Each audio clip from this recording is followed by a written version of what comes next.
तपाईहरु पनि यस्तै भिडियो बनाउन सक्नुहुन्छ। कसरी आज म तपाईलाई यस भिडियोमा सिकाउँछु। त्यसको लागि तपाईको मोबाइलमा भएको क्यापकट एप्लिकेसनलाई ओपन गर्नुहोला। ओपन गरिसकेपछि माथि हेर्न सक्नुहुन्छ प्लसको साइन छ।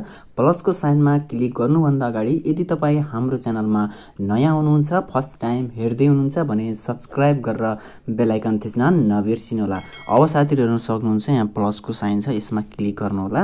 यसमा क्लिक गरिसकेपछि यहाँ फोटोज भन्ने अप्सन छ, यसमा क्लिक गर्नुहोला। यसमा क्लिक गरिसकेपछि अब तपाईले 11 वटा फोटो सिलेक्ट गर्नुपर्ने हुन्छ। हेर्न सक्नुहुन्छ एउटा, दुईटा, 3, 4, 5, 6, 7, 8, 9, 10, 11 वटा फोटो तपाईले सिलेक्ट गर्नुपर्ने हुन्छ। 11 वटा फोटो सिलेक्ट गरिसकेपछि तल हेर्न सक्नुहुन्छ एड भन्ने अप्सन छ, एड गरिदिनु होला। हेर्न सक्नुहुन्छ साथीहरु एड गरिसकेपछि हाम्रो फोटोहरु यसरी आउनेछ। यसरी फोटो आइसकेपछि लास्टमा जानु होला। लास्टमा गइसकेपछि यहाँ इन्डिङ भन्ने अप्सन छ, यसमा क्लिक गर्नु होला। यसमा क्लिक गरिसकेपछि तल हेर्न सक्नुहुन्छ डिलिट भन्ने अप्सन छ, डिलिट गरिदिनु होला। किनभने साथीहरु तपाईले भिडियो सेभ गर्दा लास्टमा क्यापकट भनेर आइदिन्छ, त्यसैले सुरुमा नै डिलिट गरिदिनु होला। त्यसपछि साथीहरु अब अगाडि जानु होला। अगाडि गइसकेपछि तपाईले हरेक फोटोलाई जुम गर्नुपर्ने हुन्छ। जुम गरेर तपाईले स्क्रिनमा यसरी फिट गर्नुलाई हेर्न सक्नुहुन्छ। कुनै फोटोहरु तपाईको जुम भएको हुन्न, त्यसैले हरेक फोटोलाई हेर्न सक्नुहुन्छ। यसरी जुम गर्नुला, स्क्रिनमा फिट गर्नुला, पछि तपाईको भिडियो सेभ गर्दा राम्रो देखिन्छ। अब साथीहरु तपाईले फोटोको सेकेन्ड मिलाउनु पर्ने हुन्छ। अगाडि आउनु होला। अगाडि आइसकेपछि अब तपाईले फोटोको सेकेन्ड मिलाउनु पर्ने हुन्छ। ध्यान दिएर हेर्नु होला।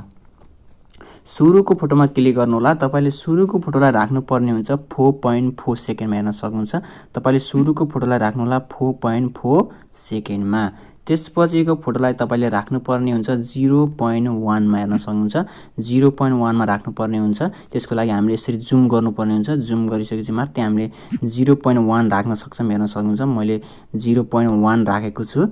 त्यसपछि चाहिँ अर्को फोटोमा क्लिक गर्नु होला। अर्को फोटोमा तपाईले राख्नु पर्ने हुन्छ, तपाईले 0.3 मा राख्नु पर्ने हुन्छ। अर्को फोटोलाई हेर्न सक्नुहुन्छ 0.3 मा राख्नु होला, 0.3 मा। त्यसपछि तपाईले 7 वटा फोटोलाई राख्नु पर्ने हुन्छ 0.4 मा। हेर्न सक्नुहुन्छ अब तपाईले 7 वटा फोटोलाई 0.4 मा राख्नु होला। एउटा, त्यसपछि अर्को फोटोलाई पनि 0.4 दुईटा, त्यसपछि अर्को फोटोलाई पनि 0.4 तीनटा, त्यसपछि अर्को फोटोलाई पनि 0.4 चारवटा, त्यसपछि अर्को फोटोलाई पनि 0.4 पाँचवटा, त्यसपछि अर्को फोटोलाई पनि 0.4 छवटा, त्यसपछि अर्को फोटोलाई पनि 0.4 सातवटा। 7 वटा फोटोलाई हामीले 0.4 मा राख्नु होला। त्यसपछिको तपाईको लास्ट फोटो छ। लास्ट फोटोलाई तपाईले राख्नु पर्ने हुन्छ 0.3 मा। हेर्न सक्नुहुन्छ 0.3 मा। यति गरिसकेपछि तपाईको फोटोको सेकेन्ड मिलिसकेको छ। अब तपाईले एनिमेसन लगाउनु पर्ने हुन्छ। एनिमेसन लगाउनको लागि सुरुको फोटोमा क्लिक गर्नु होला। सुरुको फोटोमा क्लिक गरिसकेपछि तल हेर्न सक्नुहुन्छ एनिमेसन भन्ने अप्सन छ, यसमा क्लिक गर्नु होला। यसमा क्लिक गरिसकेपछि यहाँ कोम्बो भन्ने अप्सन आउँछ, यसमा क्लिक गर्नु होला। यसमा क्लिक गरिसकेपछि हल्का पछाडी जानु होला। पछाडी गइसकेपछि तपाईको यहाँ हेर्न सक्नुहुन्छ बाइसेक्ट 2 भन्ने इफेक्ट छ, यो इफेक्ट लगाउनु होला। यो इफेक्ट लगाइसकेपछि हेर्न सक्नुहुन्छ सुरुको फोटोमा तपाईको बाइसेक्ट 2 इफेक्ट लाग्नेछ। त्यसपछि अर्को फोटोमा क्लिक गर्नु होला। हाम्रो सानो साइजमा छ 0.1 को। त्यसपछि तपाईले ठीक गरेर इनबाट लगाउनु पर्ने हुन्छ। इनमा जानु होला। इनमा गइसकेपछि लास्टमा जानु होला। लास्टमा गइसकेपछि यहाँ हेर्न सक्नुहुन्छ तपाईको जुम 2 भन्ने इफेक्ट छ, लास्टमा यो इफेक्ट लगाउनु होला। अब साथीहरु अर्को फोटोमा क्लिक गर्नु होला। अर्को फोटोमा क्लिक गरिसकेपछि तपाईले यो फोटोलाई पनि जुम 2 इफेक्ट लगाउनु होला। हेर्न सक्नुहुन्छ यो फोटोलाई पनि जुम 2 इफेक्ट लगाउनु होला। त्यसपछि अर्को फोटोमा क्लिक गर्नु होला। अर्को फोटोमा क्लिक गरिसकेपछि अब तपाईले 8 वटा फोटोमा सेक 3 इफेक्ट लगाउनु पर्ने हुन्छ। हेर्न सक्नुहुन्छ तपाईको सेक 3 इफेक्ट पनि यही छ। हेर्न सक्नुहुन्छ सेक 3 इफेक्ट लगाउनु होला एउटा। यस्तै गरी तपाईले अब जतिवटा फोटो बचेको छ तपाईले हरेक फोटोमा तपाईले सेक 3 इफेक्ट लगाउनु होला। हेर्न सक्नुहुन्छ यसरी तपाईले हरेक फोटोमा अब तपाईले सेक 3 इफेक्ट लगाउनु होला। यसरी हेर्न सक्नुहुन्छ।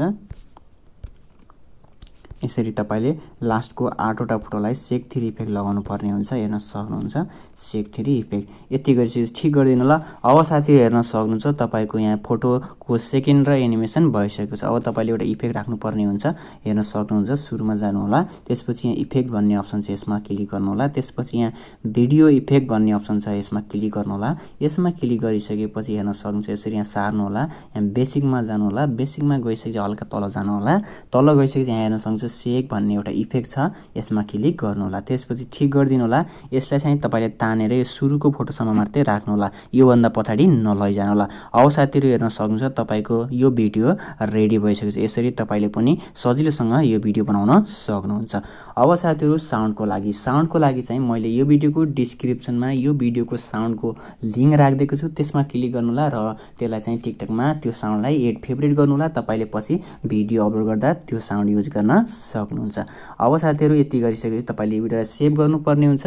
सेभ गर्नको लागि माथि हेर्न सक्नुहुन्छ एरोको साइन छ, यसमा क्लिक गर्नु होला र तपाईको एक्सपोर्टिङ हुनेछ र तपाईको ग्यालेरीमा यो भिडियो सेभ हुनेछ। तपाईले टिकटकमा गएर अघि राखेको त्यो लिंकको साउन्डलाई फेभरेटमा राख्नु भएको छ भने त्यसलाई चाहिँ तपाईले पछि भिडियो अपलोड गर्दा टिकटकमा मजाले एड गर्न सक्नुहुन्छ। Thanks for watching this video. अरु पनि भिडियो हेर्नको लागि यस च्यानललाई सब्स्क्राइब गर्न नभुल्नु होला।